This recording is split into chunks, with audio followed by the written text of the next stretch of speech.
안녕하십니까. JTBC 8시 뉴스입니다. 전라북도가 최고 권위 있는 태권도 대회인 세계 태권도 선수권 대회를 유치하는 데 성공했습니다. 태권도 종주국의 위상을 높이고 지역경제 활성화에 도움이 될 것으로 보입니다. 보도에 송창용 기자입니다.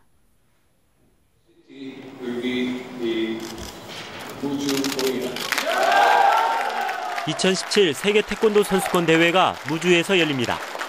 세계 태권도 연맹 집행위원회는 러시아 첼라빈스크에서 총회를 갖고 집행위원 투표를 통해 무주를 2017 세계 태권도 선수권 대회 개최지로 선택했습니다.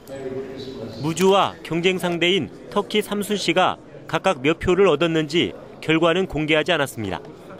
이미 우리나라는 세계 태권도 선수권 대회를 6차례나 열었고 터키는 단 한 차례도 열지 못했기 때문에 불리하다는 관측이 있었습니다. 하지만 전라북도는 세계 태권도인의 성지로 태권도 전용 경기장과 박물관, 연수원 등을 갖춘 무주 태권도원을 앞세워 집행위원들의 표심을 사로잡는 데 성공했습니다. 도민 여러분 성원에 다시 한번 감사의 말씀 드리면서 성공적인 대회를 위해서 앞으로 차근차근 준비를 열심히 여러분과 함께 해나가도록 하겠습니다. 2017 세계 태권도 선수권 대회에는 160여 개 나라에서 2천여 명의 선수단이 참가할 것으로 예상되고 있습니다. 태권도 종주국의 위상을 다시 한번 높이고 200억 원대의 경제적 파급 효과로 지역 경제를 활성화할 것으로 기대됩니다. 또한 민자 유치와 추가 시설 확충에 어려움을 겪고 있는 태권도원의 고민이 정부의 지원으로 한꺼번에 해결될 것으로 보입니다. 전라북도는 조만간 전문가 등으로 조직위원회를 구성해 대회 개최에 차질이 없도록 준비하기로 했습니다. JTBC 뉴스 송창용입니다. 삼성이 경기도 평택의 세계 최대 반도체 생산 라인 건설을 위한 첫 삽을 떴지만 새만금 투자에 대해서는 여전히 언급하지 않고 있습니다. 오는 2017년까지 15조 원을 투자할 삼성전자의 이번 투자 규모는 역대 최고로 15만 명의 고용 창출 효과가 기대됩니다. 그러나 삼성은 지난 2011년 새만금에 20조 원을 투자하기로 MOU를 체결하고도 이후 구체적인 투자 계획을 밝히지 않아 삼성의 새만금 투자가 말뿐에 그치진 않을까 우려됩니다. 최근 통일부가 민간단체 대북 비료 지원을 5년 만에 승인해 지난 2010년 이후 중단된 전라북도의 대북 교류 사업이 재개될지 주목됩니다. 정부는 대북 지원을 민간단체로 한정했지만 이번 지원으로 남북관계가 개선되면 자치단체의 남북 교류에도 물꼬가 트일 것으로 예상됩니다. 전라북도는 2004년부터 2007년까지 황해남도 신천군의 농기계수리 공장과 남포시 돼지농장 건립 등에 33억 원을 지원했지만 지난 2010년 천안함 피격 사건 이후 대북 제재 조치로 교류가 끊겼습니다. 시군이 실시하는 저소득층 일자리 사업이 크게 줄었습니다. 국가 예산이 줄어 시군마다 일자리를 줄일 수밖에 없는 상황입니다. 정윤성 기자의 보도입니다. 한지를 이용해 관광기념품을 만드는 작업이 한창입니다. 주부 13명이 하루에 5시간 일을 해 한 달에 80만 원 정도를 받습니다. 형편이 어려운 저소득층 주민들에게는 적지 않은 도움이 됩니다. 경제적으로 좀 도움이 되세요? 아유, 그러면요, 아무래도 되죠. 아니, 우리야 오래 했으면 좋겠는데, 이제 다른 사람 교체하니까 조금 그게 좀 그래요. 이런 일자리 사업은 한 사람이 4개월만 할 수 있습니다. 더구나 올해는 사업비의 절반을 대는 중앙정부의 예산이 줄어 일자리가 크게 줄었습니다. 전주시가 지난해 180개에서 올해 130개로 주는 등 전라북도 전체적으로 864개에서 493개로 줄었습니다. 국비 예산이 지난해보다 30%가량 줄어서 지자체 예산만으로는 한계가 있고 전체 일자리가 감소했습니다. 공동체 일자리 사업은 경쟁률이 4.5대 1이 될 만큼 수요가 많습니다. 때문에 올해 일자리를 구하지 못한 주민들의 박탈감이 큽니다.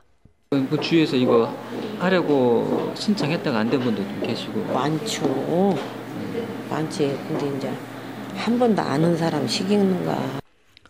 내년에도 중앙정부의 예산 지원은 올해 수준에 그칠 것으로 예상돼 저소득층의 일자리 부족은 앞으로 상당 기간 이어질 것으로 보입니다.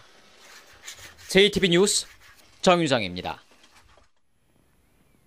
전북농협이 고추 재배 농가들의 소득 안정을 위해 올해 계약 재배 물량을 늘리기로 했습니다.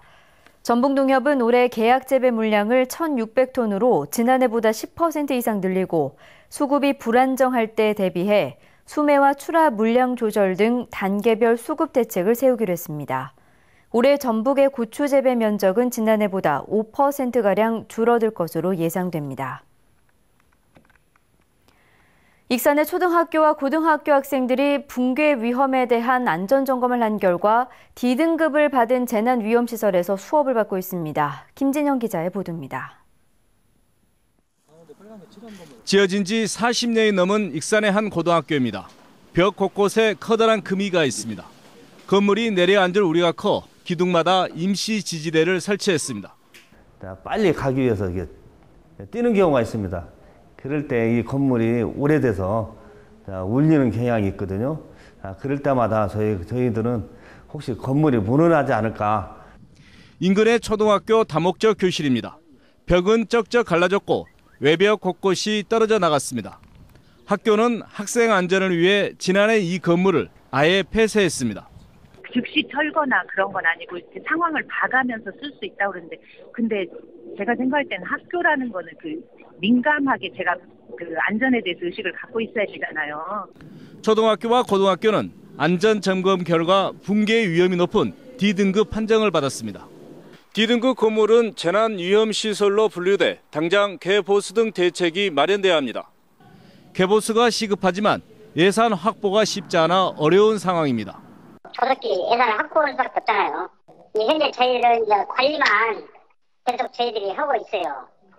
안전 대책이 늦어지면서 붕괴 위험이 높은 재난위험시설에서 수업을 해야 하는 학생들의 불안감이 커지고 있습니다. JTB 뉴스 김진형입니다. 전북에서 생활하는 외국인 유학생이 해마다 늘고 있습니다. 지난달 기준 전북의 16개 대학을 다니고 있는 외국인 유학생은 2,840명으로 지난해 2,751명에 비해 3.2% 늘었습니다. 외국인 유학생 가운데 70%가량은 중국인 학생이었습니다. 전주시가 대학생들의 정책 제안을 공개 모집합니다. 전주시는 다음 달 14일까지 복지와 문화, 생태와 일자리 분야에서 전주에 있는 8개 대학 재학생들의 정책 제안을 받습니다. 전주시는 우수 제안에 대해 최고 100만 원의 상금을 주고 시정에 반영합니다. 전주시가 도심에 남아있는 성매매업소 밀집지를 2022년까지 정비하기로 했습니다. 강제 철거 등 전면 개발 대신 업종 전환을 통한 점진적인 정비를 추진하기로 했습니다. 보도에 권대성 기자입니다. 성매매업소들이 모여있는 곳입니다. 한때 80곳이 넘었다 줄긴 했지만 지금도 40여 곳이 남아 있습니다. 바로 옆에 전주시청, 조금 멀게는 한옥마을이 있는 곳으로 도심 발전을 가로막는 동시에 전통 문화도시의 이미지를 훼손하고 있습니다. 좋은 걸 보여줘야 되는데 그래서 그게 싫고요. 여기에 또 발전에 대해서 모든 문제가 그렇게 쉽들 않아요. 늘 낙후되어 있고 그런 게 저는 불편하다고 생각해요. 전주시가 성매매 밀집지를 2022년까지 정비하기로 했습니다. 건물 매입과 강제 철거 같은 전면 개발 대신 점진적인 정비로 방향을 잡았습니다. 100억 원을 들여 일부 업소를 사들여 선도적으로 문화시설 등을 만든 뒤 지원 방안을 마련해 다른 업소들의 업종 전환을 이끌어내기로 했습니다. 여성들이 자활할 수 있도록 그런 계획을 지금 수립하고 있는 중입니다. 한옥마을과 관계는 먹거리랄지 아까 볼거리랄지 뭐 게스트하우스랄지 그런 부분을 종합적으로 다각적으로 지금. 성매매 업소들이 불법이지만 건물은 개인 재산인 탓에 선뜻 업종 전환에 참여할지는 장담하기 어렵습니다. 전주시는 자진 폐업과 업종 전환을 유도하기 위해 경찰의 협조를 얻어 지속적인 단속을 펼치기로 했습니다. 또한 2, 3년 뒤 여건이 바뀔 경우 전면적인 개발도 검토하기로 했습니다. JTB 뉴스 권대성입니다. 전주시가 도심 공한지를 녹지와 쉼터로 만듭니다. 전주시는 다음 달 말까지 중화산동 어운터널 인근 사거리 등 도심에 비어있는 땅 9곳에 소규모 숲을 조성하기로 했습니다. 전주시는 소규모 숲에 경관 조명과 의자 등을 설치해 시민들의 쉼터로 제공할 계획입니다. 익산 소라산 생태공원이 올해 안에 완공됩니다. 익산시는 사업 부지 매입이 90% 끝났고 전체 공사가 45%가량 이뤄져 올해 안에 시민 휴식 공간으로 이용이 가능할 전망이라고 밝혔습니다. 소라산 생태공원은 30억 원을 들여 5만 5천 제곱미터의 자연 생태숲과 생태습지, 체험 공간 등을 갖추게 됩니다. 어젯밤 9시 30분쯤 전주시 효자동 한 아파트에서 불이 나 집주인 49살 박모 씨가 숨졌습니다. 경찰은 갑자기 연기가 나기 시작했다는 주민들의 말에 따라 정확한 화재 원인을 조사하고 있습니다. 오늘 새벽 3시쯤에는 김제시 용지면 47살 양모 씨의 돼지 농장에서 불이 나 축사가 타고 돼지 900여 마리가 폐사해 소방서 추산 2천만 원의 재산 피해가 났습니다. 날씨입니다. 전북은 내일 차차 흐려져 오후부터 비가 내리겠습니다.